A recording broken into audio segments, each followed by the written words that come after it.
You created a lead magnet, got excited about the downloads, and then realized that none of those people actually ended up buying anything, which is the whole point of a lead magnet. Your lead magnet wasn't necessarily a flop because your content was bad. It's more likely that it fell flat because you were thinking more like a teacher than a strategist. And there's a big difference. Most lead magnet advice gets three major things wrong. First, they tell you that format doesn't matter. Just go ahead and make a PDF, something downloadable. Second, they say pick any topic that you know well, that you're an expert in, that you could talk about for 20 minutes without a script. And third, they tell you to pack in maximum value. Following this advice will get you downloads, but most likely not many sales, as you've probably experienced, right? So to get sales, you really need to be strategic. And what the hell does that mean?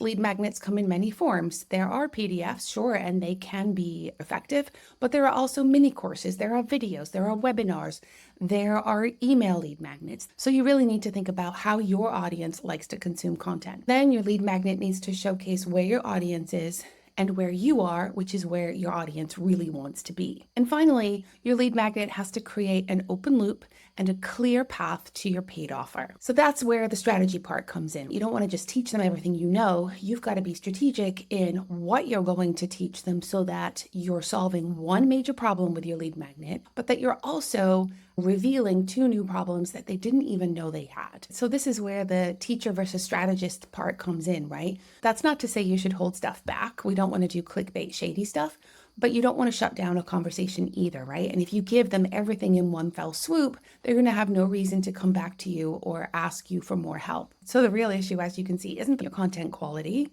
It's that you're trying to be a little bit too helpful. So solving one problem fully and revealing two new ones, this is the open loop method.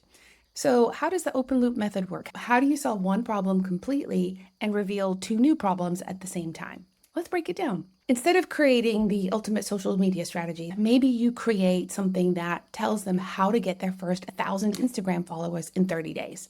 It's small, it's measurable, it's tangible, it's a quick win. So you give people the exact method. You don't want to hold anything back because you want to deliver on your promise. But here's what happens when folks implement it, right? They get their 1,000 subscribers, but then they're like, what now? How do I convert them to paying clients?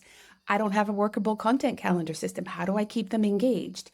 All those kinds of things, right? How do I get them on my email list?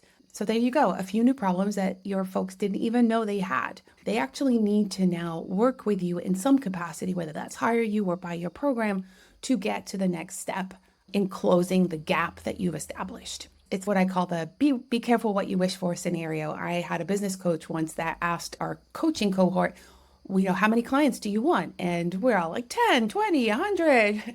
And she stopped us cold by saying, but do you really? How are you going to onboard them? How are you going to serve them all at the same time? How are you going to keep them engaged? How are you going to get them to buy again?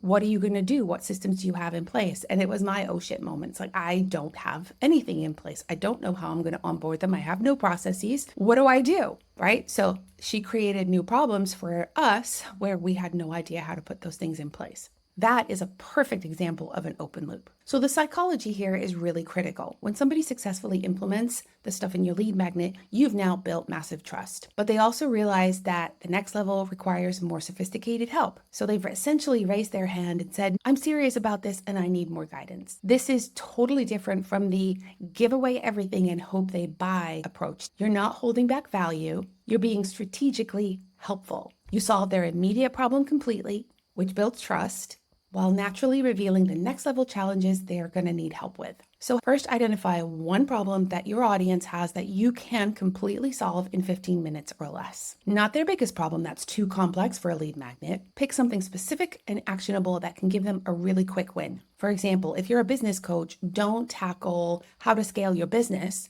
That's too big, right? Instead, focus on something smaller like how to identify your biggest profit lever in 1 hour. My own lead magnet is a good example too. Once somebody builds their freebie, they immediately need two more things.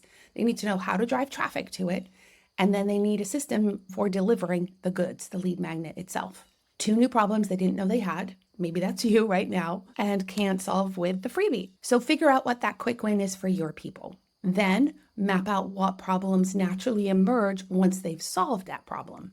And also just make sure that your lead magnet title not only promises the problem to solution one, but hints at the bigger journey. Get your first 1,000 followers promises a specific result, right? but it also hints that there's more followers to come, that there's more growth ahead. The complete Instagram strategy, on the other hand, kind of closes a door and sounds final. It doesn't seem like there's anything else beyond that. All right, let's talk about follow-up sequences, because this is where a lot of people really drop the ball. They create a great lead magnet, somebody downloads it, and then they either go completely quiet, there's no more communication, or they start delivering a weekly newsletter that's got nothing to do with the original lead magnet content. So your follow-up sequence should really guide them through implementing what's in your lead magnet while strategically introducing those two new problems. So email number one could be, here's how to implement what you downloaded. Easy peasy. And the second email might be like, hey, most people hit a roadblock when they try step 3. So if you're doing it too, you're not alone. Then email 3, you could say, once you've got your first 1,000 followers, you might be wondering how to get them onto your email list or how to get them to buy your product. So you're not being pushy, right? You're not just selling them something. You're not trying to push a product on them. You're really trying to help them understand that there's more to this than they perhaps initially realized. You're being helpful by getting them set up for what's coming next. So when they hit those predicted challenges, who are they going to think of?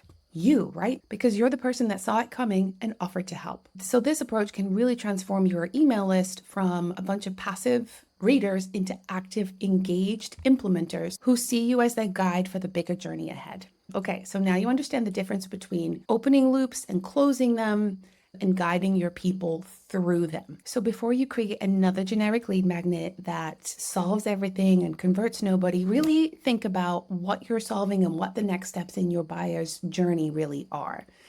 And for the complete step-by system that I use to create and deploy my own lead magnets, I invite you to jump into my lead magnet mini course. Click the link below to get immediate access and make sure your lead magnets build your business and your bottom line. Before you go, hit like, subscribe, share, all the things, and I'll see you in the next video.